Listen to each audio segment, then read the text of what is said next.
సంవత్సరాల తరబడి ఎన్ని మందులు వాడినా మీ మోకాల నొప్పులు తగ్గట్లేదా? ప్రాణ పెయిన్ క్లినిక్ లో అత్యాధునిక చికిత్స.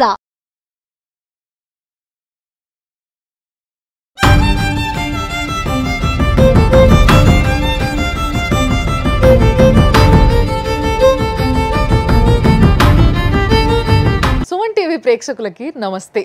అయితే ఈరోజు మన లైఫ్ జర్నీలో నిజంగా చెప్తున్నా, నిజంగా ఓ పాటి సంతోషంగానే ఉన్నాం మేమంతా. అయితే మీరు చూసారు కదా వీడియో, అదన్నట్టు సంగతి. ఈ ప్రోగ్రామ్కి ముందు 2 ఎపిసోడ్లు చేయడం జరిగింది ఈ అమ్మాయితోని. అంటే ఆమె ప్రాబ్లం అలాంటిది, ఆమె ప్రాబ్లం అలా అలా అలా మెల్లమెల్ల మనం ప్రోగ్రామ్ చేసిన తర్వాత దాన్ని ఫాలో అప్ చేసి ఈరోజు ఆ వ్యక్తి ఎక్కడనో కర్ణాటకలో దొరికితే అక్కడి నుంచి తీసుకొచ్చి అరెస్ట్ చేయడం జరిగింది.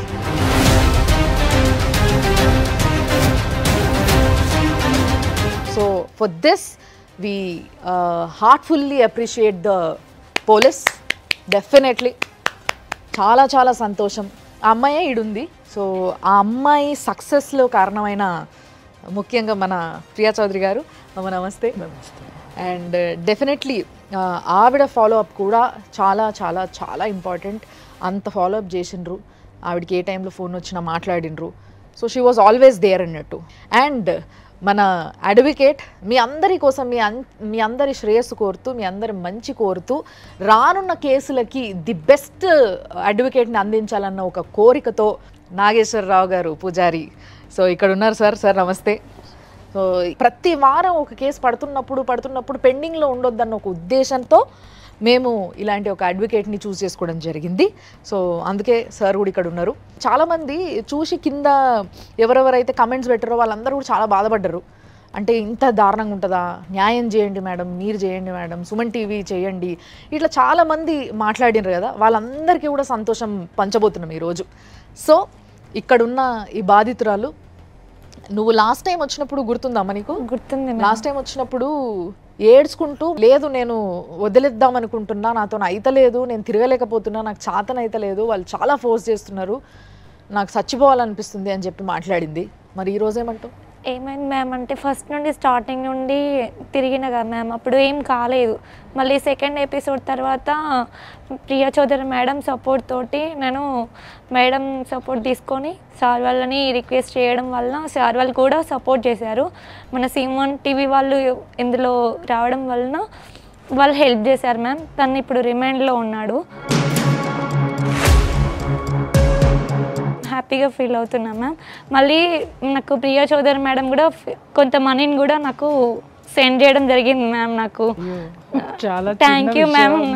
అసలు అమ్మాయిని మనం ఎలా వాడు ఎక్కడున్నా పట్టుకొని రావాలి, పోలీసుల్లో ఒక కదలిక తీసుకొని రావాలి, ఎలా అయినా వాళ్ళని మౌల్డ్ చేయాలని చెప్పేసి నేను సార్తో మాట్లాడడము, సార్ నాకు కొంత గైడ్ లైన్స్ ఇవ్వడం జరిగింది. తర్వాత అమ్మాయిని వెళ్ళి ఒకసారి కలవండి అని చెప్పేసి అని అంటే, అమ్మాయి ఏం చేసిందంటే ఏ టైం అనేది తెలియకుండా, అంటే నేను పోరాటం చేస్తున్నాను, వాడికి శిక్ష పడటం అనే దానికంటే కూడా వీళ్ళు పని ఎందుకు చేయట్లేదు, నేను ఎక్కడ ఓడిపోతున్నాను అనేటటువంటి దీంట్లో అమ్మాయి ఈవినింగ్ టైమింగ్స్ వెళ్ళింది అక్కడికి, పోలీస్ స్టేషన్కి వెళ్ళింది. పోలీస్ స్టేషన్కి వెళ్ళి నాకు ఫోన్ చేసింది అనమాట. ఫోన్ చేసి మేడం ఇక్కడ మళ్ళీ కేసు తీసుకోమండి, ఎందుకంటే అంతకు ముందు రోజే మనము పోలీస్ వారితో మాట్లాడడం జరిగింది, వారు తీసుకుంటామన్నారు, కేసు తీసుకుంటామండి చేస్తామండి అని మనతో మాట ఇచ్చారు. మళ్ళీ అక్కడికి వెళ్ళేసరికి మేము తీసుకోమనేసారు. అవునా? సో అప్పుడు ఏం జరిగింది చెప్పమ్మా? మేము దాని తర్వాత మేడం అన్నారు, సార్తో మాట్లాడింది, మమ్మల్ని రమ్మంటారా, మీరు కేసు తీసుకుంటారా అని చెప్పి సార్తో మాట్లాడింది మ్యామ్. దాని తర్వాత మాకు ఒక 2 days టైం ఇవ్వండి మ్యామ్, మేము కేసు పంపిస్తున్నాం కర్ణాటకకి అని చెప్పారు. దాని తర్వాత 3 days తర్వాత అది తన్ని రిమాండ్ చేశారు మ్యామ్. నా ఒక్కటి ఏం లేదమ్మా, ఇక్కడ నువ్వు అప్పుడు ఆ రోజు పోలీస్ స్టేషన్కి నువ్వు వెళ్ళిన దగ్గర నుంచి కూడా అడుగునా కూడా నీకు ఎంతోమంది సహకరించారు. సుమన్ టీవీతో పాటు సారు యొక్క గైడ్ లైన్స్, ఆ తర్వాత నాతో పాటు నా యూనియన్ ఉంది. నేను ఇక్కడ నా యూనియన్కి, మా జర్నలిస్ట్ యూనియన్కి, మిత్రులకి నిజంగా నేను చాలా థ్యాంక్స్ చెప్పాలి. ఎందుకంటే ఒక ఆడపిల్ల ఈ టైంలో పోలీసులు నైట్ 9:30 అయిందమ్మా, 9:30 కరెక్ట్గా 9:30కి ఒక ఆడపిల్లను పోలీస్ స్టేషన్లో ఉంచడం ఎంతవరకు శ్రేయస్కరం. ఇంకా అప్పుడు ఎప్పటికప్పుడు నేను అందరినీ అలర్ట్ చేస్తే వాళ్ళు ఫోన్ కాల్స్ తోటి అమ్మాయికి కూడా కొంచెం సపోర్ట్, నీతో కూడా మాట్లాడారు కదమ్మా వాళ్ళు, మాట్లాడడము, తర్వాత అక్కడ వారితో పోలీసు వారితో కూడా మాట్లాడితే వారు కూడా అంటే మొదట్లో ఎందుకు వాళ్ళు హెసిటేట్ చేశారో పోలీసులు నాకు తెలియదు, కానీ తర్వాత ఎప్పుడైతే మనం కొంచెం వాళ్ళని ఇది చేసామో వాళ్ళు కూడా సీరియస్నెస్ అర్థం చేసుకున్నారు. ఇక్కడ నోట్ దిస్ పాయింట్, పోలీసులు కూడా మనము కేసు తీసుకోరు. ఎందుకు తీసుకోరు అంటే వీళ్ళకి ఎంత సీరియస్నెస్ ఉందనేది వాళ్ళకి తెలియదు. ఎందుకంటే తీసుకున్న తర్వాత వీళ్ళు రాకపోవచ్చు, ఇంకొకటి వాళ్ళ కష్టాలు వాళ్ళ బాధలు వాళ్ళకు ఉంటాయి, మనకుండే ఆతృత మనకి ఉంటుంది. ఆ సీరియస్నెస్ ఏంటో వాళ్ళకి అర్థమైన తర్వాత అమ్మాయిని చాలా బాగా ట్రీట్ చేశారు, చాలా గౌరవంగా చూసుకున్నారు. అదే విషయం గతంలో ఇదే అమ్మాయి వచ్చి కూర్చొని వాళ్ళు వచ్చి మాట్లాడితే 5 నిమిషాలు మాట్లాడి పంపించేసేటోళ్ళు, కానీ నన్ను పొద్దున్న నుంచి సాయంత్రం వరకు కూర్చోబెట్టిర్రు, నాకు ఇట్లా అన్యాయం జరిగిందని నేను పోలీస్ స్టేషన్ పోతే అని చెప్పేసి నువ్వు అన్నావు. అవును మ్యామ్, అది కూడా మన దగ్గర రికార్డెడ్ ఉంది. కాకపోతే మొన్న ఏమైందంటే మ్యామ్, మొన్న కూర్చోబెట్టి సిఐ సార్ నాకు టిఫిన్ తెప్పించి వాటర్ తీసుకొచ్చి కూర్చోబెట్టి మేము రిమైండ్ తీసుకునేదాకా ఇక్కడ నిన్ను పంపిస్తాము అని చెప్పి కూర్చోబెట్టి హెల్ప్ చేశారు సార్. మ్యామ్ దయచేసి ఇక్కడ ఒక విషయాన్ని చాలా క్లియర్గా చెప్పాలనుకుంటున్నా, ఈ ఒక్క అమ్మాయే కాదు, ఇట్లా ఏ అమ్మాయి వచ్చినా, ఏ ఇన్ఫ్లుయెన్స్తో వచ్చినా, ఇన్ఫ్లుయెన్సర్ లేకుండా వచ్చినా, ఒకవేళ నిజంగా అమ్మాయే కల్ప్రిట్ అయినా కూడా దయచేసి ఇదే విధంగా చూసుకోవాలని మేము కోరుకుంటున్నాం సార్. ఎందుకంటే తెలుసు, నేను అర్థం చేసుకోగలిగితే ఎంతోమంది పోలీస్ స్టేషన్కి వస్తుంటారు, అందరికీ మర్యాదలు ఇచ్చుకుంటూ కూర్చునేంత టైము ఓపిక మీకు కూడా ఉండదు. బట్ ఎస్, అమ్మాయిలు ఎంత దూరం నుంచి వస్తున్నారో పిలవంగానే వచ్చి, అంటే ఏ మనిషి అయినా ఎంత పాపాత్ముడైనా కానీ తిండి లేకుండా నీళ్లు లేకుండా అయితే ఉండలేడు కదా రోజంతా. సో అట్లాంటి వాళ్ళకి మినిమం ఇట్లా చూసుకోవడం అనేది మన బాధ్యత మన దగ్గరకు వచ్చినప్పుడు. కాబట్టి కొంచెం కన్సర్న్. పాప దగ్గర డబ్బులు కూడా లేవు, తినడానికి లేదు. నాకు భయం వేసింది. ఒక ఆడపిల్లని మనం వెళ్ళమ్మా పోరాడని చెప్తున్నాం, కానీ దానికి సరిపడినటువంటిది హెల్ప్ కూడా అమ్మాయి కోల్పోయింది, అన్ని చోట్ల నుంచి కోల్పోయింది. ఇంట్లో తల్లి రానివ్వట్లేదు, తల్లి కొంచెం కొన్ని రోజులు దూరంగా ఉండమ్మా, చుట్టుపక్కల వాళ్ళందరూ చూస్తున్నారు ఏదో అనేసి వాళ్ళు హెల్ప్ చేయట్లేదు. ఆమె ఫ్రెండ్స్నే హెల్ప్ చేయడానికి ఆల్రెడీ తను ఫైనాన్షియల్గా అన్ని చోట్ల ఇదైపోయి ఉంది. ఇంకా నాకు అనిపించింది, అమ్మ కనీసం నువ్వు తినడానికన్నా నీ దగ్గర ఉండాలి కదా, ముందు ఫస్ట్ నువ్వు నిలబడడానికన్నా ఉండాలి. నేను చేసిన చాలా చిన్న సాయం అమ్మ, అదేం పెద్ద విషయం. ఆ టైంలో అది నాకు చాలా హెల్ప్ అనిపించింది మ్యామ్. ఎవరెవరిని మేమైతే రిక్వెస్ట్ చేశామో, నేను ముఖ్యంగా రిక్వెస్ట్ చేశాను, వారంతా నా మిత్రులు కానివ్వండి, మన లీగల్ అడ్వకేట్ నాగేశ్వరరావు పూజారి గారు కానివ్వండి, అందరూ హెల్ప్ చేసి ఒక అమ్మాయికి ఒక మానసిక ధైర్యాన్ని ఇచ్చి ఇంత దూరం తీసుకొచ్చినందుకు నిజంగా అందరికీ థ్యాంక్స్ చెప్పాలి. వెళ్ళిపోతానంటే మీరు మాట్లాడిన మాటలు కానివ్వండి అమ్మాయికి ధైర్యం తెచ్చివచ్చు. కాకపోతే మనము ఎలా చేయాలి, ఏం చేయాలి, వీళ్ళకి ఎందుకమ్మా ఇలా అవుతున్నారని మీరు బాధపడిన క్షణాలు ఎన్నో ఉన్నాయి. ఎందుకమ్మా మీరు అడ్వకేట్ గారితో కూడా కొట్లాడుతూ ఉంటారు, మీరు అడ్వకేట్లు అయ్యి ఉండి సమాజంలో మీరు ఏంటి సార్ ఇలా ఎందుకు జరుగుతుంది అనేటువంటి మనం పడే సంఘర్షణ అది జనంలో కూడా ఉండాలి. నిజంగా మనం వాళ్ళకు కూడా వ్యూవర్స్కి కూడా థ్యాంక్స్ చెప్పాలి. ఏంటంటే నేను ఇంకొకటి కూడా రిక్వెస్ట్ చేస్తున్నాను, ఏంటంటే మీరు కింద కామెంట్స్ రూపంలో వాళ్ళు బాధపడుతున్నారు, కానీ మీకు చేతనైన సహాయం మీ చుట్టుపక్కల ఉన్న ఆడపిల్లలే కాదండి, ఎవరైనా బాధలో ఉన్న వాళ్ళకి అది ఎలాంటి సహాయం ఉంటుందో మీకు చేతనైంది చెయ్యండి. ఇటుక పేరిస్తే ఒక గోడ కట్టినట్టుగా ఇక్కడ మనము ఒకళ్ళనొకళ్ళు కోఆర్డినేట్ చేసుకుంటూ, ఇవాళ ఒక తప్పు చేసినటువంటి వ్యక్తి ఈజ్ ఏ గవర్నమెంట్ ఆఫీసర్, మనం అనుకున్నట్టు వాళ్ళ భార్య చాలా బెదిరింపులు చేసింది, రౌడీలను పంపించింది అమ్మాయి మీదకి, అన్నీ చేసింది. ఒంటరి ఆడపిల్ల, నిజంగా ఆ రోజు వెనక్కి వెళ్ళిపోతాను అనుకున్న అమ్మాయి మళ్ళీ ఇచ్చిన ధైర్యంతో ముందుకెళ్ళి ఈరోజు సక్సెస్ సాధించింది. ప్రతి ఆడపిల్లకి చెప్తున్న, తప్పు చేసే ముందు సమాజాన్ని దృష్టిలో పెట్టుకోండి, మీరు మీ యొక్క భవిష్యత్తుని దృష్టిలో పెట్టుకోండి, మీ తల్లిదండ్రులు ఇన్ని సంవత్సరాలుగా సమాజంలో నిలబెట్టుకున్నటువంటి పేరు ప్రతిష్టలని కూడా దృష్టిలో పెట్టుకొని తప్పు చేసే ముందు ఒక మగవాడు వచ్చి ఏది చెబితే అది నమ్మకండి, పేరెంట్స్ అండ లేకుండా మీరు ఎటు వెళ్ళకండి, దయచేసి ఏ నిర్ణయాలు తీసుకోకండి. మీరు తీసుకుంటే ఇలాంటి కేసులు మాకు ఎన్నో వస్తున్నాయి. మేము ఒకటి పట్టుకున్నామంటే చాలామంది చేసి వదిలేస్తారు, మేము చివరికి ఆ అమ్మాయిని అంతవరకు తీసుకొని రావడానికి అంటే మా శక్తి సరిపోదు, పబ్లిక్ సపోర్ట్ కూడా మనకి కావాలి. బాధితురాలు మాత్రమే కాదు, ఇంకొక ఆవిడకి కూడా న్యాయం జరిగింది.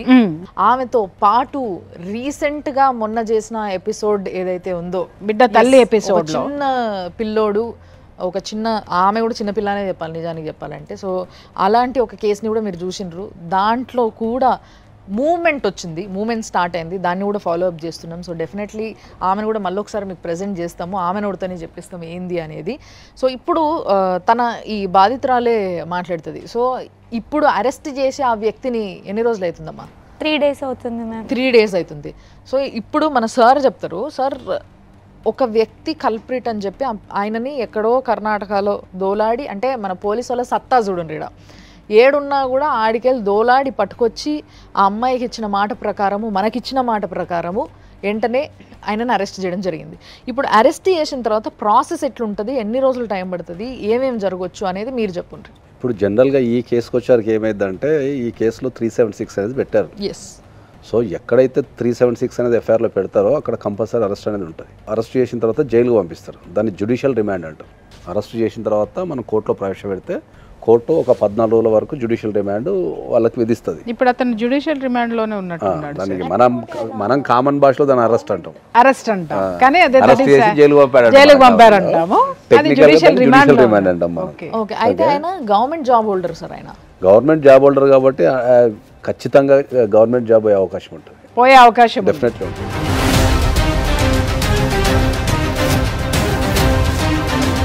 జాబ్ని అడ్డం పెట్టుకొని ఇలాంటి పిల్లల్ని ట్రాప్ చేస్తున్నాడు కాబట్టి తప్పకుండా జాబ్ పోతేనే. Government employee more than 48 hours రిమాండ్లో ఉండడానికి లేదు. First rule 3 days. అదే 48 hours కంటే ఎక్కువ జైల్లో ఉండడానికి లేదు. ఆ లెక్క ప్రకారం జాబ్ పోయినట్టే. డెఫినెట్లీ ఇమ్మీడియట్లీ సస్పెండ్ చేస్తారు ఫస్ట్, తర్వాత జాబ్ రిమూవల్ ఫ్రమ్ సర్వీస్ చేస్తారు. ఎందుకంటే 376 అనేది ఈనియస్ క్రైమ్ అది. ఓకే. కాబట్టి డెఫినెట్లీ చేస్తారు. తర్వాత యావరేజ్గా ఒక 15 days వరకు అయితే డెఫినెట్లీ జైల్లో ఉండే అవకాశం ఉంటుంది. మళ్ళీ ఈ అమ్మాయి కనుక బెయిల్ రాకుండా కొట్టాడగలిగితే, అంటే సాక్ష్యాలు మాయం చేస్తాడు, లేకపోతే సాక్షుల్ని బెదిరిస్తాడు, లేకపోతే ఇంకా ఇతర విషయాలు కనుక మనం ఏమైనా ప్రూవ్ చేయగలిగితే దగ్గర 90 days వరకు జైల్లో ఉండే అవకాశం ఉంటుంది. ఇప్పుడు మీరు దానికి సంబంధించి అమ్మాయికి ఏమన్నా లీగల్ సలహాలు ఇస్తారు? మనం ఆల్రెడీ ఆమె క్లియర్గా చెప్పినాం, ఆమె పోరాటం కానీ ఆమె పడ్డ కష్టం కానీ. ఇంకోటి ఏంటంటే సార్, ఇప్పుడు ఓకే కేసు అయింది, అదంతా విచారణ నడవడం ఇదంతా కూడా జరుగుతూ ఉంటుంది ప్రాసెస్. ఈ అమ్మాయికి రావాల్సిన డబ్బులు ఉన్నాయి, ఈ డబ్బుల గురించి ఆ అమ్మాయికి కూడా ఇప్పుడు టెన్షన్ ఉంటుంది. సో ఆ అమ్మాయికి కూడా మీరు చెప్పాలనుకుంటున్నది ఈ విషయం పైన మీరు చెప్పి. ఇప్పుడు జనరల్గా అమ్మాయి కనుక ఆన్లైన్ ట్రాన్స్ఫర్ చేస్తే ఆమె సివిల్ కేసులో రికవరీ సూట్ వేసుకోవచ్చు, డెఫినెట్లీ రికవరీ సూట్ వేసుకోవచ్చు. అంటే దానికి సాక్ష్యాలు లేవు కదా సార్, కొన్ని ఆన్లైన్ ట్రాన్సాక్షన్ కొన్ని ఉన్నాయి కదా. కూడా సబ్సిక్వెంట్లీ ఇప్పుడు ఇన్వెస్టిగేషన్లో వీళ్ళు కంపల్సరీ రాస్తారు కాబట్టి దాన్ని సబ్స్టిట్యూట్ డాక్యుమెంట్ తీసుకొని మనము రికవరీ సూట్ వేసుకోవచ్చు, డెఫినెట్లీ రికవరీ సూట్ వేసుకోవచ్చు. రికవరీ సూట్ నుంచి 100% మనం రికవరీ చేసుకోవచ్చు అలాంగ్ విత్ ఇంట్రెస్ట్. దాని తర్వాత ఇప్పుడు బెయిల్ రాకుండా ఈ అమ్మాయి ఇమ్మీడియట్లీ చేయాల్సిన విషయం ఏంటంటే, బెయిల్ రాకుండా కంపల్సరీ ఈమె వాదనలు, ఇప్పుడు ఇన్ని రోజులు ఎన్నైతే కష్టాలు పడ్డదో ఈ పోలీసుల దగ్గర కావచ్చు, మీడియా దగ్గర కావచ్చు, ఆమె ఎంతైతే పెయిన్ అనుభవించిందో, ఆమెకి ఎంతైతే అన్యాయం జరిగిందో, ఆమె బెయిల్ రిజెక్షన్ వేసుకోవచ్చు. బెయిల్ రిజెక్షన్ వేసుకొని జడ్జి ముంగట ఆమె అపియరెన్స్ అయ్యి ఆమె బాధంతా చెప్పుకునే అవకాశం అనుకుంటుంది. సో ఇప్పుడు మీరు ఆమెకి ఏమి ఇది ఇస్తారు? ఒకసారి అమ్మ నీకేమైనా డౌట్స్ ఉంటే సార్ని అడగండి, నువ్వు అడుగు, నీ యాంగిల్లో నువ్వు అడుగు. సార్ నేనేంటంటే అతనికి బెయిల్ రావద్దు సార్, అందుకోసమనే నేను ఇంతగానం చేస్తున్నాను. నా డబ్బులు పోయినాయి, నా పరువు పోయింది, నేను బయటికి నా ముఖం చూపించుకోకుండా అయింది సార్. అందరూ ఎవరి దగ్గరికి వెళ్ళడానికి కూడా లేదు, మనకి పనిష్మెంట్ పడాలి, అందుకోసమే నేను బెయిల్ రాకుండా నేను డెఫినెట్లీ నా తరపు నుంచి కానీ సుమన్ టీవీ తరపు నుంచి కానీ 100% నీకు కావాల్సిన న్యాయ సహాయం ఏముందో అది డెఫినెట్లీ మేము ఇచ్చేస్తాం. దాని గురించి బెయిల్ రాకుండా ఇమ్మీడియట్లీ మనం రేపే మనం అప్లికేషన్ కూడా ఇద్దాం కోర్టులో, డెఫినెట్లీ ఇద్దాం. బెయిల్ రాకుండా చూద్దాం. తర్వాత నీవు ఏవైతే రికవరీ అమౌంట్ ఉందో, నువ్వు కష్టపడి ఇచ్చిన మనీ ఏదైతే ఉందో దాన్ని రికవరీ కూడా కంపల్సరీ మనం చేద్దాం, దాన్ని కోర్టులో వేసుకొని రికవరీ సూట్ కూడా చేద్దాం. దాన్ని సాధ్యమైనంత వరకు నీకు డెఫినెట్లీ ఎంత సత్వరంగా అంటే ఎంత స్పీడ్గా అయితే అంత స్పీడ్గా నీకు న్యాయం చేసే అవకాశం ఉంది. అయితే సార్ ఇక్కడ ఇంకొక పాయింట్ మనం యాడ్ చేయాలమ్మా. ఇప్పుడు ఎవరైతే అరెస్ట్ అయినారో కల్ప్రిట్, వాళ్ళ వైఫ్ ఎవరైతుందో ఈమె SBI బ్యాంకులో మేనేజర్ అట. ఆమె మాట్లాడిన విధానం ఈమెతోని కానీ, లేకపోతే ఆమె డీల్ చేసిన విధానం ఏదైతే ఉందో అది చాలా రాంగ్ సార్ పద్ధతి. అంటే తన మొగుడు తప్పు చేసిండన్న విషయాన్ని కప్పిపూడ్చుకోవడమే కాకుండా ఈ పిల్లని ఇంకొంచెం బద్నాం చేయడానికే ట్రై చేసిండ్రు. సో ఈ విధంగా చేయడము అనేది తప్పు అన్నట్టుగా అమ్మ చెప్తూనే ఉంది, ఫస్ట్ నుంచి వెళ్ళి నేను చెప్తూనే ఉన్నా. బట్ ఇప్పుడు అంటే ఆమె ఎలాంటి అంటే వాళ్ళ సైడ్ నుంచి వాళ్ళ భర్తను కాపాడుకోవడానికి ఎలాంటివి చేసే అవకాశం ఉందంటారు? ఆమె సైడ్ నుంచి భర్తను కాపాడుకోవడానికి బెయిల్ వేయటం తప్ప ఆమె చేయగలిగింది ఏం లేదు ఈ కేసు. ఏం లేదు. కాకపోతే ఏంటంటే మనం కనుక స్ట్రాంగ్గా ఉండి, ఇప్పుడు ఆమె బెదిరించినట్టు మన దగ్గర ప్రూఫ్స్ కానీ ఉండి, లేకపోతే ఆమె కేసును డిస్టర్బ్ చేసినట్టు కానీ, కేసును డిస్టర్బ్ చేసినట్టు కానీ, లేకపోతే సాక్ష్యాలు మాయం చేస్తున్నట్టు కానీ, కేసు విత్డ్రా చేసుకోమన్నట్టు కానీ కనుక మన దగ్గర సాక్ష్యాలు ఉంటే దాన్ని కనుక మనం కోర్టులో ప్రవేశపెడితే ఆమెను కూడా అరెస్ట్ చేసే అవకాశం ఉంటుంది. ఆవిడ కూడా అరెస్ట్ అవుతుంది, ఆవిడ కూడా ఉద్యోగం పోగొట్టుకునే అవకాశం ఉంటుంది. ఆమెను కూడా కేసులో అక్యూజ్ నెంబర్ 2 కింద చేసే అవకాశం కూడా ఉండొచ్చు మనం ప్రవేశపెడితే. ఇప్పుడు పోరాటం అంతా ఒక ఎత్తు, ఒక స్థాయి వరకు మనం తెచ్చుకున్నది ఒక ఎత్తు. ఇక్కడ నుంచి లీగల్ బ్యాటిల్ అనేది స్టార్ట్ అవుతుంది కాబట్టి ఇక్కడ నుంచి ఇంకా మరింత జాగ్రత్తగా ఉంటే ఆమెను కూడా అరెస్ట్ చేయొచ్చు, లేదా కేసులో కంపల్సరీ ఆమె కూడా వన్ ఆఫ్ ద అక్యూజ్డ్ కావచ్చు. నాతో అంది కదా సార్, నేను 1 lakh ఇస్తా వదిలేయించుకో అని చెప్పి నాతో డైరెక్ట్ అంది. అక్కడ వేరే వాళ్ళతో మనుషులను పెట్టి కూడా ఆమెని ఉంది. ఒకవేళ కనుక నీతో కనుక డైరెక్ట్ 1 lakh ఇస్తా కేసు విత్డ్రా చేసుకోమంటే మాత్రం అది డెఫినెట్లీ సాక్షుల్ని ప్రలోభ పెట్టినట్టే కాబట్టి అది పోలీస్ స్టేషన్ పరిధిలోనే జరిగిందండి. అది ఇంకా బెటరే కదా. ఇమీడియట్లీ మనం మళ్ళీ రిప్రజెంటేషన్ ఇచ్చి ఆమెను కూడా అక్యూజ్ నెంబర్ 2 కింద చేరిస్తే బ్యాంకింగ్లో ఉన్న ఒక విషయం ఏంటంటే ఎఫ్ఐఆర్లో పేరు ఉంటే తీసేస్తారు. 48 hours రిమాండ్ అవసరం లేదు, మోరల్ టర్పిట్యూడ్ కింద తీసేస్తారు. బ్యాంకింగ్లో పనిచేసే ఏ వ్యక్తికి కూడా ఏ రకమైన క్రిమినల్ కేసు ఉండదు.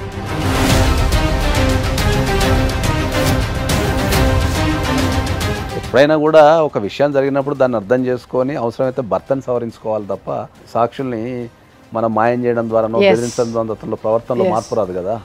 తప్పు జరిగినప్పుడు నిలదీయాలా. భార్య అయినా సరే తోటి ఆడపిల్లే కదా, సో భర్త తప్పు చేసినప్పుడు ఏ భార్య అయినా సరే డెఫినెట్లీ కూర్చోబెట్టి అది సరిదిద్దుకొని అవసరమైతే క్షమాపణ చెప్పాలి. కానీ బెదిరించడం వల్ల వాళ్ళు ఇంకా కేసులో ఇరుక్కున్నారు. ఇప్పుడు జరిగింది అదే తతంగం. ఇప్పుడు విజువల్ సాక్షి మీరు మాట్లాడిన దాని గురించి కూడా చెప్పాలమ్మా. ఆ రోజు ఎప్పుడైతే ఈ ఆడ మనిషి గురించి టాపిక్ వచ్చిందో, ఆమె ఇట్లా బెదిరించింది, ఇప్పుడు ఏం చేయాలి, నేను నా మూడు అట్లా చేస్తే ఏం చేయలేవు, నువ్వేం బిక్కుంటావు పీక్కోపో, నువ్వేం చేయలేవు అని చెప్పేసి తన మాట్లాడడం పైన మీరు ఆల్రెడీ మాట్లాడిన ఇది కూడా ఉంది మన దగ్గర. అప్పుడు మాట్లాడిండ్రు, నువ్వు గుర్తుపెట్టుకో నువ్వు చాలా చిక్కుల్లో పడబోతున్నావు అన్న విషయాన్ని చెప్పడం కూడా జరిగింది ముందే. సో ఈ రోజు ఏం చెప్తారు ఆవిడికి చెప్పండి. ఎందుకంటే ఆ రోజు ఫాలో అప్ చేసుకొని చూసి ఈ కేసులోనే మన సుమన్ టీవీకి నోటీస్ వచ్చింది. అవును, ఆవిడే పంపించారు. ఆవిడే ఎవరైతే ఇప్పుడు అరెస్ట్ అయిన వ్యక్తి ఉన్నాడో వాళ్ళ వైఫే మన సుమన్ టీవీకి నోటీస్ పంపించిండ్రు, రిక్వెస్ట్ చేస్తూ ఈ వీడియోని తీసేయండి అని చెప్పేసి. సో ఆ రిక్వెస్ట్ని మేము కూడా సార్ మీరు ఎంత శ్రద్ధగా ఆవిడ ఎవరో వచ్చి మిమ్మల్ని అడగంగానే అసలు విషయం తెలుసుకోకుండా మాకు నోటీస్ పంపిర్రు కదా, మీకు ఏమేమి ప్రూఫ్స్ కావాలో చెప్పండి, మా దగ్గర అన్ని ప్రూఫ్స్ ఉన్నాయి, మేమే ప్రొవైడ్ చేస్తాం మీకు, మీరు ఈ కేసుని మీరు టేక్ ఓవర్ చేసుకోండి, స్టార్ట్ చేయండి ఇప్పుడు అన్న అని చెప్పి మేము రిక్వెస్ట్ చేసినాం. ఆ రిక్వెస్ట్కి అర్థం ఉండేలా చేసిండ్రు, మమ్మల్ని ఒబే చేసారు, చాలా థ్యాంక్స్. మీ గురించి నేను ఇప్పుడు ఈ విషయంలో మాట్లాడట్లే, మళ్ళీ ఒకసారి మెన్షన్ చేస్తున్నా. బట్ ఆవిడ ఎవరైతే వాళ్ళ వైఫ్ ఉందో ఆమె గురించి మాత్రం తప్పకుండా మనం మాట్లాడాలమ్మా. మీరేమంటారు? ఒకప్పుడు మనం ఈవిడ్ని చూసి జాలి పడ్డాం, ఇప్పుడు ఆమె గుర్తొస్తే జాలి వస్తుంది. ఏదో సామెత ఉంటుంది చూసావా, అన్నీ ఉన్న ఇస్తరాక అణిగి మణిగి ఉంటుంది, ఏమీ లేని ఇస్తరాక ఎగిరెగిరి పడుతుంది అని చెప్పేసి అని. చూడమ్మా, జీవితం విలువ తెలిసినటువంటి వాళ్ళు ఎప్పుడైనా కానీ, సమాజం పట్ల భయం ఉన్నటువంటి వాళ్ళు ఎప్పుడైనా కానీ నీలాగా ఏ ఆడది కూడా బెదిరించదు. ఫస్ట్ కుటుంబ గౌరవం రోడ్డున పడకూడదని ముందు భర్తని మందలించటము, తర్వాత అమ్మాయిని కూర్చోబెట్టి కేసుని నువ్వు యాజ్ ఎ బ్యాంక్ మేనేజర్, నాకు చాలామంది ఉన్నారని మాట్లాడావు. నువ్వు మాట్లాడవలసినది అది కాదు. ఈరోజు నువ్వు ఓడిపోయావని కూడా నేను అనను, నీ ప్రయత్నాలు నువ్వు చేసావు, అది పక్కన పెడదాం. ఇక్కడ నేను ఒకటే చెప్తున్నాను ఏంటి అనంటే, ఈరోజు గనక నువ్వు బ్యాంక్ మేనేజర్ హోదాలో ఉన్నటువంటి నువ్వు ఒక బ్యాంక్ని ఏ విధంగా సమర్థవంతంగా అందరి చేత పని చేయిస్తూ నడిపించుకొస్తూ నువ్వు ఆ స్థితిలో కూర్చొని బ్యాంక్ని ఎలా కాపాడుతున్నావో, బ్యాంక్ యొక్క ధనాన్ని ఎలా కాపాడుతున్నావో, నీ కుటుంబ పరువును కూడా నువ్వు కాపాడుకోవాల్సినటువంటి బాధ్యత నీ మీద ఉంది. కానీ నువ్వేం చేసావు, నీ భర్త చేసినటువంటి తప్పుకి ఎదుటి అమ్మాయి మీద బ్లేమ్ చేసావు. బ్లేమ్ చేసిన తర్వాత ఎవరికైనా ఒకసారి 2 సార్లు ఓర్పు ఉంటుందండి, అన్నిసార్లు ఉండదు. అహంభావంతో గనక ఆ అమ్మాయి ఏం చేస్తుందిలే, ఏం పీకుతుందిలే అని అంటే పీకాల్సినవన్నీ పీకేశారు, గవర్నమెంట్ పీకేసింది, పోలీసులు పీకేశారు. ఇంకా రేపొద్దున దేనిలో నుంచి పీకాలి అనేది మేము చెప్పాల్సిన అవసరం లేదమ్మా.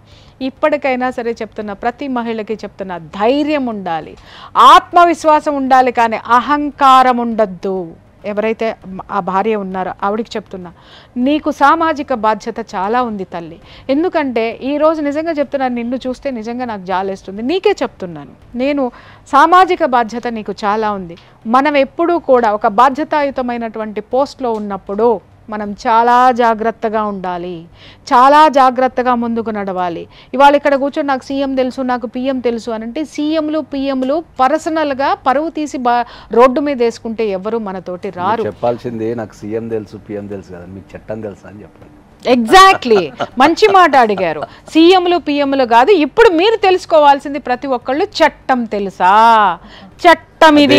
చట్టం ఎంతో మంది సీఎంలు పిఎంలు జైలు లోపలికేసింది.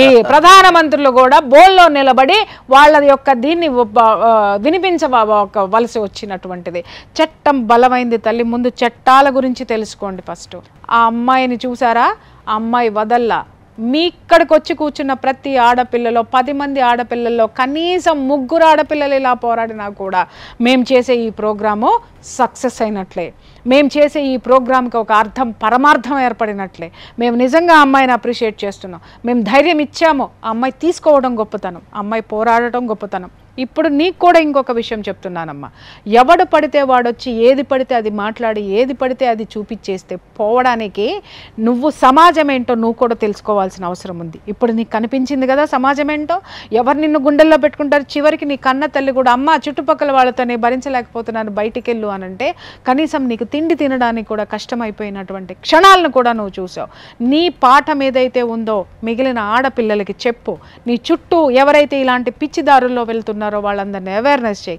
నీకు కూడా చెప్తున్నాను, నీకు బిడ్డ ఉంది, ఆ బిడ్డ భవిష్యత్తు తీర్చిదిద్దుకోవడానికి నువ్వు ఈరోజు పోరాడావు. అలాగే ఆ బిడ్డకి కూడా చాలా ఆ ధైర్యాన్ని, ఆత్మవిశ్వాసాన్ని, ఆత్మ గౌరవాన్ని నువ్వు నేర్పాలి అంటే నువ్వు ఇంకా చాలా జాగ్రత్తగా ఉండాల్సినటువంటి అవసరం ఉంది. సో ఫైనల్లీ ఈరోజు జరిగిన ఈ మూమెంట్ ఏదైతే ఉందో కేసులా ముందుకు పోయింది కదా, సో దీని గురించి నువ్వేమంటావు చెప్పు. అండ్ నీకేమైనా డౌట్స్ ఉంటే నువ్వు అడగచ్చు, ఇటు ప్రియా చౌదరి గారిని కానీ లేకపోతే సార్ని కానీ అడగచ్చు.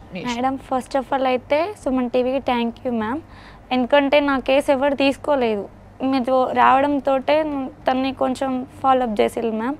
ఇప్పుడు ప్రజెంట్ అయితే నాకు ఏమంటే ఇప్పుడు ఓకే మ్యామ్. నేను సో మరి నీకేమైనా డౌట్స్ ఉన్నాయా, క్లియరా? నీకు ఒకవేళ ఇంకేమైనా డౌట్ ఉన్నా కూడా తర్వాత కూడా నువ్వు ఫాలోఅప్ చేసుకోనికి సార్తో మాట్లాడచ్చు. సో సార్ తప్పకుండా నీకు అడ్వైజ్ ఇస్తారు, దాంట్లో డౌటే లేదు. సో చూసిండ్రు కదా, మేము ఫాలోఅప్ చేస్తే, మేము ఒకటి పట్టుకుంటే ఇట్లే ఉంటుంది. సుమన్ టీవీ ప్రతి నిమిషం మీ అందరికీ తోడు ఉంటుంది అన్న విషయము మీకు తెలవాలి, మీకు ఆ కాన్ఫిడెన్స్ రావాలి అని చెప్పేసి నేను ఆమెని ఈ ప్రశ్న అడగడం జరిగింది. ఆమెకి ఏమనిపించిందో ఆమె చెప్పింది. And thank you so much sir. అమ్మ థ్యాంక్ యూ అమ్మ. సో థ్యాంక్ యూ, నువ్వు కూడా వచ్చి ఇంత ఓపికగా ప్రతిసారి వచ్చి మాకు చెప్తా ఉన్నావు చూసినావా, ఇది కూడా నాకు బాగా నచ్చింది. అంటే ఎంత ఫాలోఅప్ చేసింది పాప, ఆమె కష్టం ఏం చిన్న కష్టం కాదు. సో తప్పకుండా మీ అందరికి కూడా చెప్తున్నా, మీలో ఎవరికైనా ఎలాంటి సమస్య ఉన్నా నిజంగా అది సాల్వ్ అవుతలేదు అని అంటే తప్పకుండా సుమన్ టీవీకి మీరు రావచ్చు.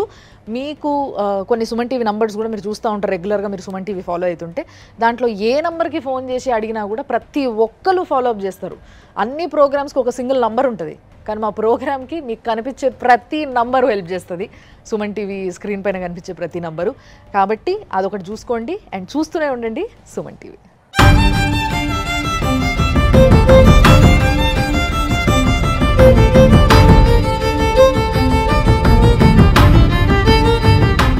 సుమన్ టీవీలో మీ పర్సనల్ అండ్ బిజినెస్ ప్రమోషన్స్ కోసం కింది నెంబర్కి కాంటాక్ట్ చేయండి.